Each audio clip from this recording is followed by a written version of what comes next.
Perezida Felix Antoine Tshisekedi Tshilombo wa Repubulika ya Demokarasi ya Kongo yagaragaje kutavuga rumwe na Perezida Paul Kagame w'u Rwanda kuri mapping report na Dr Denis Mukwege mu gihugu cya Kongo. Ku itariki ya mbere Ukwakira 2010 nibwo komisiyo ya Loni ishinzwe uburenganzira bwa muntu yari kurwe n'umunyafurika y'Epfo witwa Navi Pillay yashyize hanze imbanziriza mushinga ya raporo yiswe mapping report. Iyi raporo ivuga ku bwicanyi ndengakamere n'ihohoterwa ry'uburenganzira bwa muntu ryakorewe muri Repubulika ya Demokarasi ya Kongo hagati y'umwaka wa 1993 na 2003, igashinja u Rwanda kubigiramo uruhare rukomeye cyane. Ingabo z'u Rwanda zishinjwa kugira uruhare muri ibyo byaha kimwe n'ingabo z'ibindi bihugu 8. Gusa u Rwanda rwakunze guhakana ibikubiye muri iyo raporo, ruvuga ko ari binyoma bijyanye nuko igihe ingabo zarwo zishinjwa gukoreramo ibyaha zari zirajwe ishinga no gucyura impunzi zari zarahungiye muri Repubulika Iharanira Demokarasi ya Kongo no mu bindi bihugu. Perezida Tshisekedi mu ijoro ryakeye aganira na AFP mu nama makuru y'Abafaransa yavuze ko inzobere za Loni zakoze mapping report zitabogamye, ashimangira ko igihugu cye cyizeye ko umunsi umwe abagizweho ingaruka na biriya byaha bazahabwa ubutabera. Yagize ati mapping report yakozwe n'impuguke z'umuryango w'abibumbye RDC no kuvuga Repubulika ya Demokarasi ya Kongo iracyafite icyizere ko abantu bose bazize iryo hohoterwa mu burasirazuba bw'igihugu bazahabwa ubutabera. Perezida Tshisekedi abajijwe niba hari icyo yavuga ku biheruka gutangazwa na Perezida Kagame wabeshyuje ibikubiye muri mapping report, ko yavuze ko atagambiriye guteza impaka. Yagize ati nta mpaka ndi guteza, ntabwo ngomba gukoresha itangazamakuru kugira ngo nsubize Perezida Paul Kagame, mfite ubundi buryo, ati kandi nzabukoresha kugira ngo tuvugane. Umukuru w'igihugu cya Repubulika ya Demokarasi ya Kongo yakomeje avuga ko biba byiza Perezida Kagame yatanga ubufasha kugira ngo abishwe bahabwe ubutabera.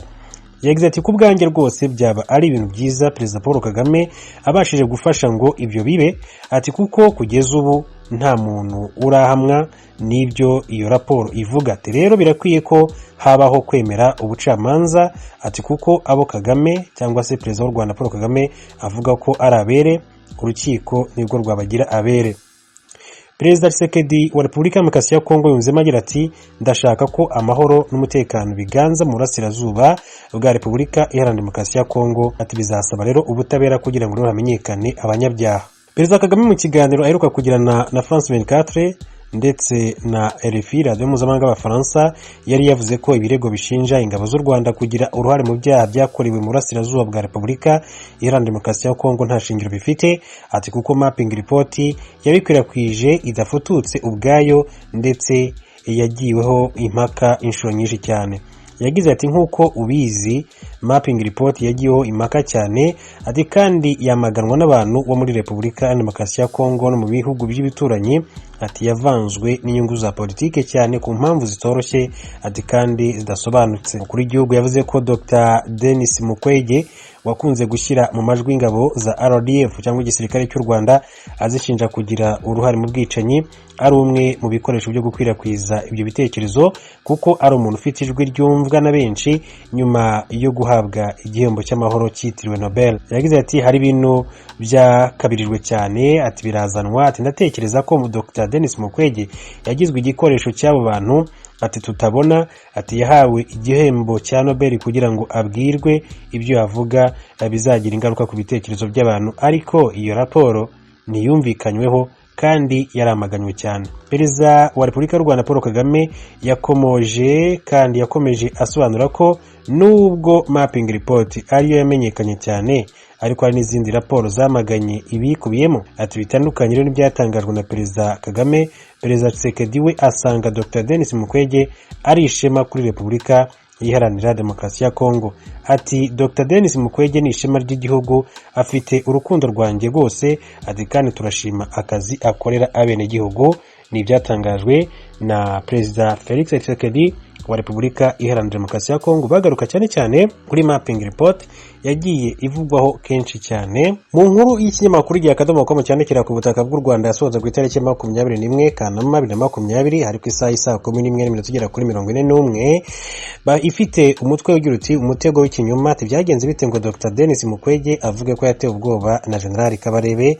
Uyu akaba ari umujyanama wa Perezida wa Repubulika y'u Rwanda Paul Kagame mu by'umutekano. Ati ku itariki ya 17 Kanama 2020 nibwo ishyirahamwe ry'abaganga baharanira uburenganzira bwa muntu rikorera i New York yatangaje ko Dr Denis Mukwege ukomoka muri Repubulika ya Demokarasi ya Kongo aterwa ubwoba kubera ibitekerezo bye ku bwicanyi bwabaye mu burasirazuba bwa Repubulika ya Demokarasi ya Kongo. Uwo muryango wasabaga ko Dr Denis Mukwege acungirwa umutekano umuryango we n'abakozi be muri Panzi Hospital ayobora i Bukavu. Mu itangazo ryo wasohoye wagira guti General James Kabarebe wahoze ari Minisitiri w'Ingabo mu Rwanda, umujyanama w'igihe kirekire mu by'umutekano wa Perezida w'u Rwanda Paul Kagame, ati yamaganye Dr Denis Mukwege kuri televiziyo ya leta. Ati Dr Mukwege n'umuryango we ati bakomeje kwibasirwa ku mbuga nkoranyambaga ndetse kandi yohererejwe ubutumwa kuri telefone aterwa ubwoba ko azicwa. Uwo muryango wavugaga ko uko gushyirwa ku nkeke kwatewe n'uburyo Dr Denis Mukwege yamaganye ubwicanyi bumaze iminsi ati mu gace ka Ituri, ndetse no gukomeza gusaba ishyirwa mu bikorwa ry'imyanzuro ya UN Mapping Report ku byaha by'ibinyoma ati by'uburenganzira bwa muntu byabereye muri Repubulika Iharanira Demokarasi ya Kongo hagati y'umwaka w'1993 kugeza muri 2003. Wakomeza kugira uti harimo iperereza ndetse no gukurikirana abagize uruhare mu mabi yahitanye miliyoni z'abaturage mu karere ati ndetse kandi yatumye habaho ugufata ku ngufu ukwatumye abagore n'abakobwa benshi cyane bajya gusaba ndetse kandi bagahabwa ubuvuzi na Dr Denis Mukwege na bagenzi be muri Panzi Hospital. Ahashakiye umuzi w'ikibazo ati ku itariki ya 18 Nyakanga kuri televiziyo y'igihugu General James Kabarebe yatanze ikiganiro cyagarukaga ku rugendo rwo kwibohora, agaruka ku buryo ingabo z'u Rwanda zagize uruhare mu gucyura impunzi zari zaraheze mu nkambi ya Kongo. Icyo gihe yasubizaga ikibazo yarabajijwe, yasobanuye ko ubwo guverinoma yakoze jenoside yari maze gutsindwa n'inkotanyi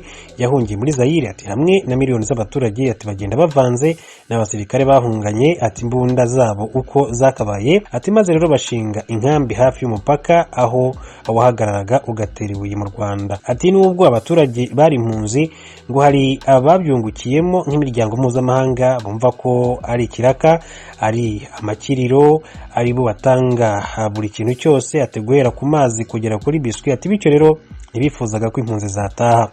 Izo mpunzi ngo zakomeje imyitozo hamwe n'interahamwe ati kugeza ubwo mu mwaka w'1995 bongeye kwica abantu ku bice byegereye Kongo ati leta y'u Rwanda ifata icyemezo cyo gucyura impunzi byanze bikunze. General James Kabarebe yagize ati mu gikorwa cyo gucyura abantu kuva muri Zaire nta nkambi n'imwe uhereye Katare ati Kahindo, Kibumba, Mugunga, Katana, Gashusha, Kansanyo na Kamanyora ati majyepfo ya Kivu ati zose uko azari ku murongo nta nkambi n'imwe yabereyemo imirwano, nta nkambi n'imwe yatewe. Ati cyakozwe ni ukuzenguruka izo nkambi zose, Exfar ikava mu nkambi ikaza gutera ingabo z'u Rwanda, noneho ingabo zikabona uko zicyura impunzi. Ntabwo rero ingabo z'u Rwanda zagiye muri Kongo kwica abanyarwanda, zagiye muri Kongo gucyura abanyarwanda bari bafashwe bugwate n'iyo mitwe yari yarakoze amahano mu Rwanda. Yavuze ko kuvuga ko ingabo z'u Rwanda zagiye muri Kongo kwica abantu ari icengeza amatwara ry'abantu bafite ipfunwe